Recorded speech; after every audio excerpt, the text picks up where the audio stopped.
Brexit negotiator Michel Barnier has been ordered to realise the UK will take back control of its waters by a furious fishing chief who has hit back at calls for Britain to compromise over fish stocks. Post-Brexit talks between the UK's chief negotiator David Frost and his EU counterpart continue to stall over fishing rights, with time rapidly running out.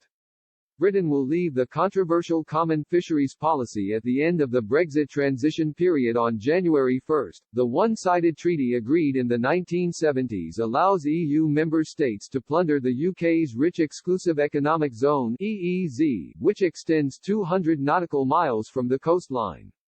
EU chiefs have been under increasing pressure from leading fishing nations, including France and the Netherlands, to secure access to UK waters as part of any wider trade deal. One option understood to have been put forward by the bloc would see UK vessels only allowed to retain between 10 and 20% of fish stocks.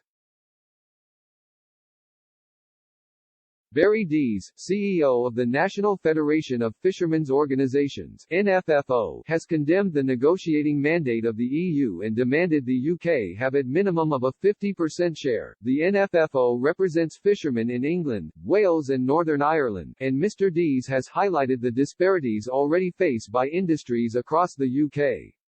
Speaking to Express.co.uk, he said, the EU negotiating mandate is to keep the status quo on quota shares and access. That is not realistic given that the UK will act as an independent coastal state after December 31. We expect quota shares to be adjusted in the UK's favour. For example, the UK's share of channel cod is 9%, whilst the French share is 84%.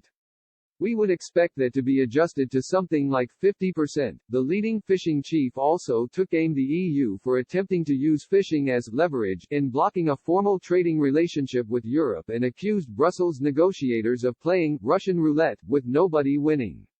He added, the EU, to create negotiating leverage, have said that they will withhold a trade deal unless the UK capitulates on fish. We see no sign that the UK are about to cave in. In any event, this tactic would amount to a strange form of Russian roulette because all parties would be worse off without a trade deal.